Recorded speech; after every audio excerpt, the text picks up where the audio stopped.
time again, people. Welcome to our humble abode. Pete Pettis, Greg Selber, talking sports. It's going to get interesting this week. We told you last week about the playoff race. Now, we know a little bit more about what we're talking about, but by no means all, correct? No, not at all, especially in District 31-5A. The meat grinder, that's what people call it. Meat grinder, Murderers Row. Only 2 teams have been officially eliminated, and so everybody still has got a chance. It's the Battle of McAllen. It is. Because they can all end up tied for third place. Right? And Memorial has the edge in everything. They've got the easiest schedule. They've got the positive points. They've got the tiebreakers. Now all they have to do is not suffer the monumental upset. Which I really don't think will happen. They have to play at home, and they're coming off a good win, off the city win. 42-14. They killed McAllen. They were up 28-0. They did. Diego Chrysler finally showed up and had the game of the season. The game he needed to have. They passed for 99 yards, and when Memorial passes for almost 100, they will probably win because the defense is good, the running game is fine. No, all Memorial has to do is go back to work this week and play business as usual. Pretend like you're playing, it doesn't matter. Call them the Bobcats. It doesn't matter. Just play football and win and make the playoffs. And what about Rowe? Rowe's amazing. Rowe's an amazing guy. 577 yards. Javier Obregon held the Valley record for passing yards in the game for exactly 24 hours. Can you imagine? And we're all fired up over that amount. And then the next day, Shea Patterson throws a 583, a freshman, as they used to say about Herschel Walker. My God, a freshman. Yeah, I was really excited here on Friday, walking around, trying to do that story, get it together. 29 out of 35, right? 36, 6 touchdowns. 36. 29 out of 36, 6 touchdowns. 2 rushes. That's one off of, I think, the Valley record of 7. So basically, Obregon, we've been talking about him and Trace Barnetta all year. If Rowe makes the playoffs, and because they'll beat East if they do that, then East. You're talking about MVP. I know Trace is great, but I was talking to Coach Reyes, and he was telling me he's got a couple of schemes lined up for him. He wouldn't go into exact details, you know how coaches are, but right. He's got some schemes lined up. He's like when he was with Mercedes, so he's got Cuellar. He knows Cuellar a little bit good, and East has been playing great. They were due for a down game, and they got it. But they still won. Yeah. They got by PSJ Memorial by a field goal, and that's their down game. Unfortunately, you would hope that they play well coming into your game. Kind of like the Aggies are mad that Alabama played sorry, and now they're going to come in and kill the Aggies. You know what I mean? No, the bottom line there is it's very close. Yeah. All those teams have a chance. Rowe is amazing. PSJ North, on the other hand, how about the 2 losses they've had? Heartbreakers. They're out on the sidelines now at 4-4. They could still get in. Exactly. So I mean. They need a lot of help, and San Benito apparently still has some sort of mathematical chance. Yeah, but they need a lot of help. It's the hardest chance. Yeah. It's like 6 things have to happen for San Benito to get in. But they play Weslaco. Yeah. That's not easy. Weslaco's in. There's only 2 teams in, right? Yeah. East and Weslaco. We know Weslaco will be a big school, and we know East will be a small school. And I'm looking at Brownsville Veterans for their first-round game. Yeah. That's going to be interesting. Brownsville Veterans is good, man. They got some athletes. Yeah. So now, here's what I was thinking driving over. It could conceivably, all 3 McAllen teams could win. Exactly. Right? Rowe beats East. Yeah. Memorial beats the Bears, and McAllen beats. Who do they play? Who does McAllen play? They play PSJ Memorial. Which they're 2-5, right? So you should beat that team. Yeah. So if they all 3 end up tied, Memorial will have the edge. Mackay's going to have a tough man. They had a really tough problem getting the offense going, and they have for a while. They have. Well, Cole Yacho, he started off the season great. He only had 1 catch. Seldom seen these days. In 2 weeks, 1 catch. So.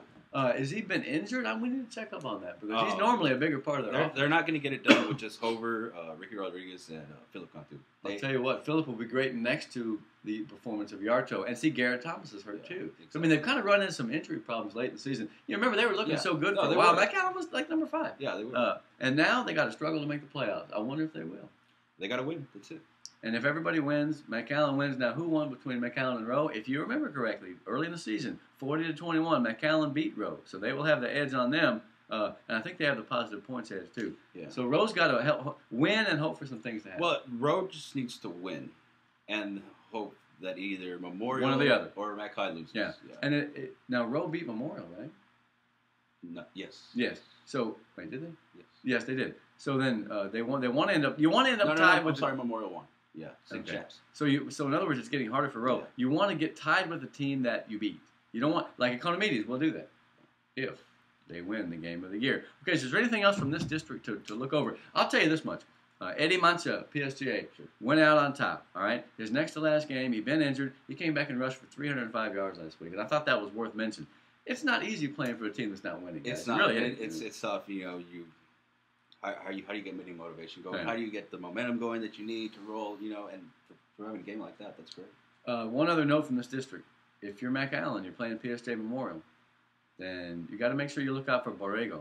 But last week they introduced a wrinkle where Borrego not only caught a pass for a touchdown, but he threw one for an 88-yard touchdown to Christian Ramirez. So my point is, will they run that same play this week, or will they run a derivative of that? Well, maybe what they'll do is they'll have him run out and they'll see the play. There it is, and he pumps it and he runs 80 yards for a touchdown. So be aware of this little cat Borrego because he can make it go. Yeah. He really can.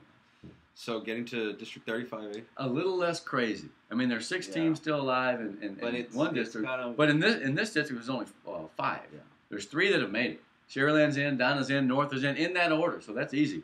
The last game comes down to Palmview at home against Edinburgh Economides, with Lincoln trying to figure out, whether they're going to get a chance to make it. Because they might. If they win, they might.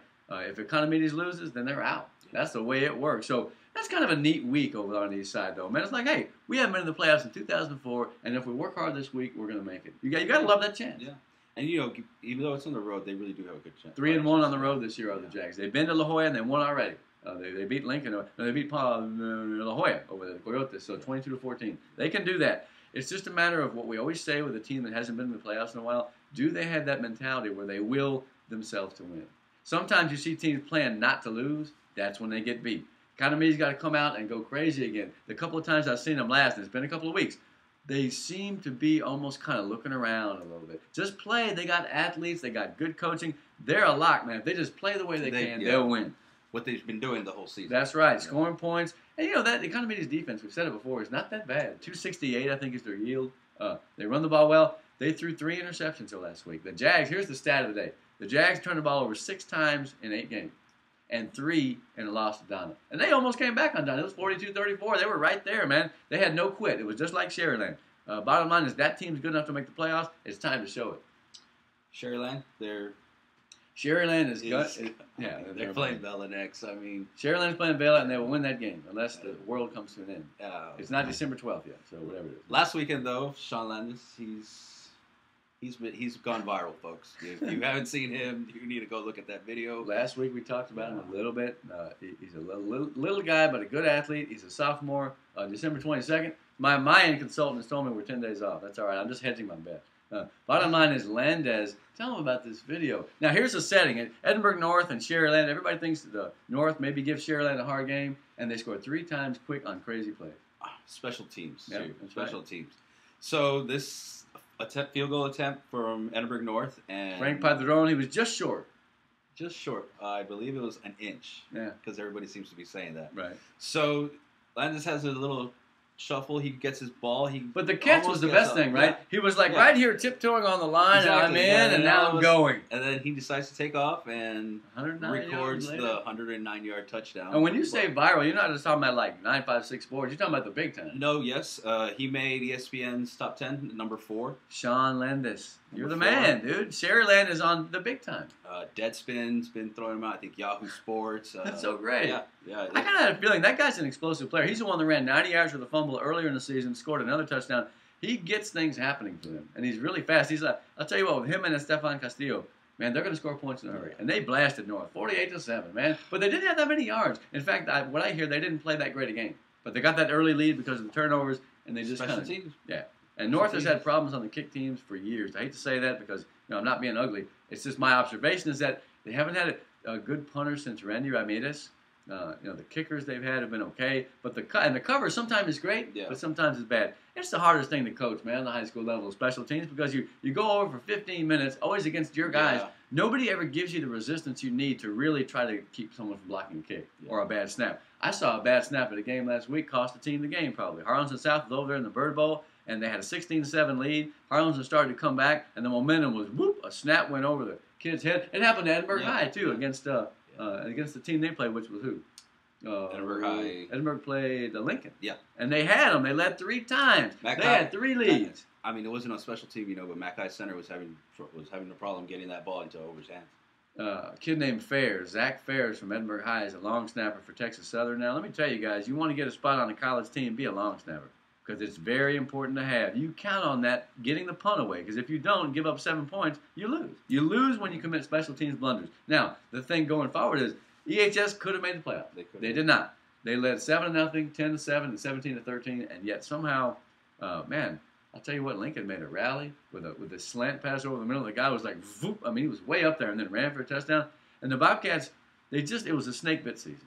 It was a dang snake bit season, and those kids worked hard. They didn't get it done, but the message to them is, hey, still be proud of the things you accomplished. A lot of guys had good years. They've got a reasonable group of kids coming back. Yeah. The weird thing about Bobcats is that, okay, so they played on a Thursday and were eliminated. And then there was week 9, and now there's week 10. They turn in their stuff early. That must be kind of weird. What are they going to do? They're going to go out to La Jolla and see the Jags? They're definitely not used to doing it. No, man. They're used to playing in the playoffs. Yeah. 3 years in a row they made the playoffs, and now they haven't. I expect them to come back strong next year. I expect Baylor to be better next year. Now, let's look at the economies in North in terms of the playoffs. North knows it has a matchup with Eagle Pass in the small school bracket. Eagle Pass is only 5-4. They just got beat 49-0 by Del Rio. This is a very winnable game. So finish out the season against La Jolla and get ready to play because that could be a playoff win. Econominias, if it happens to make it, it'll get a little tougher because basically what they're going to have to do, they're going to have to play Del Rio. And Del Rio has won 8 in a row. It's a very good team. It's the same team that beat EHS a couple of years ago in the playoffs. They're tough, man. They'll be the underdog there. But you know what? If you're the Jags, dude, and you make it, you're happy. That is, I mean, making the playoffs, especially since what, 04 you said? 04. Ryan Richardson. That's a long time. Yeah, man, 28 touchdowns. Ryan Richardson was one of the best. Yeah.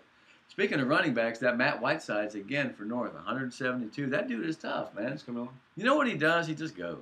There's not a lot of. I mean, he'll may pick a hole and he'll spin off you and he'll hit you and keep his legs turning. I like him as a running back.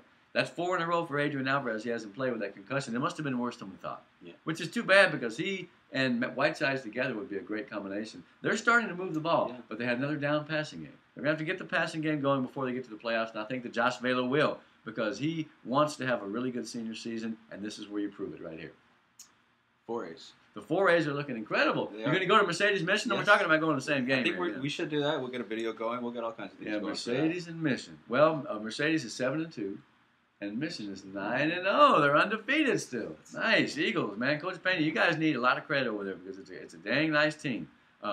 You've got to close it out. You can go 10-0 and win the district title, and you can really hurt Mercedes because they'll probably end up having to play Flower Bluff in the playoffs in the small school, and that's not going to be fun at all. It's not going to be fun at all. I like their chances to hang in there because Mercedes won 5 games by 10 or fewer points, and they did it again against Roma, 17-14. They were down 14-3, so they can play. But Flower Bluff is. I'm not going to say they're as good as GP and Cal Allen like the last 10 or 15, 20 years, but they're pretty good. They're not as good as Port Lavaca Calhoun in the Sandcrest. But luckily, they don't come for the second round. If Mission wins, I think they're looking at Nixon. Yeah. I think that if Veterans gets in, which I believe that they will, we're talking about it last week. I was looking at our website, and they've got Veterans, Mission, Edcouch, and Mercedes kind of locked in. So it'll be Veterans unless they lose. And then they fall into a tie maybe with Valley View, but I think they win the tiebreaker. Yeah. So Veterans will probably get Ray, and Ray's a pretty good ball club. Ray scores a lot of points. I think they average 39 points a game. They're the same team that came down and played Westfield East a couple of years ago. Those weird candy striped like red and white uniforms, they're like stupid, man. You can't lose with a team like that, man. So and Veterans any other day, man, you have no idea what they're going to do. Yeah, you don't. It'll be 50-40. Yeah. And Edcouch and Mercedes go in. It's a nice year for those two rivals, man, and a good game that I happen to have the pleasure of being at. Edcouch will probably get Alice, and it's a very average Alice team, absolutely. It's not like the Alice Coyotes in the old days. They used to be part of the Valley District before. When the world was young, Alice was in the Valley District. So was Fowl. Strangely enough, that was when the world was totally young. So, I don't know, man. I think we have a good chance to win at least 2. I think Mission's going to win a playoff. Yeah. I really do. Yeah, no, they should. I mean, they got momentum. They're fired up. They've won 9 games for the first time in like 5 years. And you have to go all the way back to, I think it was 2002 when they had Irvin Taylor. Yeah. That's when they went 3 deep in the playoffs and lost to the Bromfield school by like a field goal. So I don't know if that team is I don't know if this team is as good as that team, but I know it's the best team in the past 10 years outside of that one 3 or 4 years ago. Yeah, Mission should be happy. Coming down from 5A, it really helps them. Well, I mean, you would expect them to do well, but to complete an undefeated season like they're on the brink of, that takes talent, and it takes luck, preparation. Everything has to come together because 1 week, surely something will go wrong. Yeah, no. They didn't play well last week, and they still won. Yeah, it's that one lucky game that you get. And not saying that they got any lucky ones. I'm just saying to make a good run like that, you need luck. You always, and the coaches will say, "Hey, we'll take it." Right? Yeah. If it's skill, good. If it's luck, it still counts as a win. So basically, what we have here is Mission. I think finishes up with Veterans has PS State Southwest. Yeah. Okay, so you got to win that game. And go to the playoffs. And with his group, Gilpin's group, and the talent they have. I'm surprised, and I expect them somewhere along the line to turn in a better defensive effort. I really feel like they have some good athletes on that defense. Not only Hector Garza, but there's a lot of guys. So it's time for that defense to shut someone out this week and have a good game in the playoffs. If you hold someone to 26, you're going to win 40-26. Yeah. Veterans is an explosive team. Michigan is not unexplosive in its own way. In its own unobtrusive way, it can score some points. So it's getting good here. A brief recap has Sherryland probably looking at a rematch with United, the team that beat them in by-district last year. Alexander and United play on the last day, November 9th. So depending on who wins that game, the loser gets Sherryland. And the winner gets Donna. I think both of those 35A teams win those games, don't you? Because United and Alexander are not that great this year. Yeah, no, and I really see Sherryland going far this year. Yeah, I think they can too. I haven't seen the bracket yet, but I'll tell you what, they should have no problem with United. And they're going to be mad as hornets if it's them. Because 61-42, some crazy score last year. I predict Sherryland will beat them like 35-10. They're going to put a whooping on them. So, and Donna, I feel, look, you're talking about 1 and 2 in the Valley. Donna's tough. Yeah, man, shoot. We're going to get wins there. North can win, and I believe it will against Eagle Pass. Economides or Lincoln will have a hard time against Del Rio. But like I said, you get to the playoffs this time of year, everybody puts their suits away, Pete, except you. Monday, after the season is over, everybody's walking around in their jackets, all sweating in their new jackets.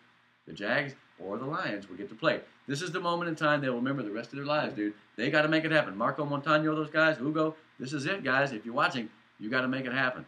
No more maybes. Get these guys and go to the playoffs. It's going to be exciting, man. Yeah. We'll be there. Are you coming out there to La Jolla or what? No, I'm going to go to Wesco. Oh, yeah. I'm going to watch Roe and East. Yeah, Roe is amazing. Roe is the team of the year in certain respects because nobody strikes more fear into people's hearts. 63-60. Now, the 123 points scored tied a Valley record. Palmview and PSD Memorial back in 10 scored 123, 65-58 in overtime. The record for one team in the Valley, PI and Rice Consolidated, 63-61, 124 points. Remember that playoff game? It was like 19 overtimes? Yeah. Now, Sherryland Memorial fans will remember in 04 when they scored 121. Yeah. I think it was Donna and Rivera back in 95 scored 120. You know me, I got to throw the numbers and the history at you, man. I like that kind of stuff. It's a lot of points. It was crazy. I mean, I don't think I had walked back and forth on that field so long. Pete said he got some exercise that night, running 40. There was a touchdown, and then we went back, and then we went back, and then I was talking to somebody on the sideline, and he was like, I don't think 60 is going to win this game. And it didn't. It didn't, because the team that lost scored 60. Hey, it's a defensive coordinator's nightmare. It really is. But, I mean, he was just on point. Obregon was just on point. 3 guys had 100 yards, right? Yeah, I know Bimpong had a big game. Yeah, Bimpong had a big game. Salazar had 3 touchdowns. Salazar had a big game. They didn't run a lot, 79 yards rushing. Again, if I said it all year, when Rowe rushes for 120, they're a lot better off than they run for 70, right? Because you're not going to go 29-36 every game. Of course, with Obregon, you never know. That guy's so amazing. I remember watching them last year and thinking, this guy's pretty good. Yeah. No, he's very good. He's very good. Javi Obregon is very good. He comes from a family of quarterbacks. No, he does. You know, I remember that other guy. And Coach Reyes was also saying, he's like, he's a lot better than his brother, and his brother was good. His brother was good. He had 2,000, 2 years. His brother was real good. Well, I think that the upshots of the evening here, or the day, as it were, Economides has a chance, and they need to fulfill their destiny and believe. The Battle of McAllen may end up with 3 teams and positive points with North and San Benito out on the sidelines, man. We're going to be able to come back next week, because it's not December 12th, December 22nd, that the world's going to end. And we will be able to tell you everything that we know. Study up on it and go to the game of your choice. I got a chance to go to Bird Bowl, like I said, last week, and that was neat. Ed Couch Mercedes last week. I'm trying to bounce back and forth between the area schools and then the big game. The big game, yeah. One quick note, Pablo Adame. Oh, my. He was amazing in that game. 4 sacks. He came out. He was walking around with this sledgehammer, a straight up sledgehammer, just walking around with it. This is what I'm gonna do right here. And then, when the team's about to come out of their little air bubble thing or whatever, right. The tunnel, he grabs that sledgehammer and straight up just drives it into the field. Oh man, that's like Florida State with the Seminoles. And then the team just comes out, and it really got him fired up. And I'll tell you what, they put the sledgehammer in that guy. They whooped him, man. 28-0. That's crazy. I'll tell you what the best thing about Pablo is. Here's a guy who was injured and missed the season. I'll never forget seeing him and Chris Wilson and them over there last year, and they were so sad because he couldn't play, and they're like trying to make him feel better. Well, he's come back. He's had a great season, and he's every bit in the middle of one of the reasons why that Memorial defense is very good. Exactly. We talk a lot about Sharp. We talk a lot about the other guys. But Pablo Adame, man, he's really made a difference. I'm so proud of him for rehabbing and coming back and having a great season. You keep it up. Big number 90, right? Was he wear 90 anymore or 33? He was 90, It's been a while. Yeah. Well, hey, everybody's got a story to tell. This is the last week. Bottom line is, some teams are going to be in, some teams are going to be out. Let it all hang out. And when you're old and gray or bald-headed, you can be sitting on a stool going, I remember that time we beat PSJA 70-10, whatever. You got to have the stories, man. You got to have the memories. Yeah. We will tell you the rough draft of the memories next week on Talking Sports. For Greg Selber, Pete Pettis, and Isaac is over here on the side. You can't see him, but he's kind of our new guy. So he's actually the smartest one. So next week we'll be back, and we'll be able to tell you who's playing who in the playoffs.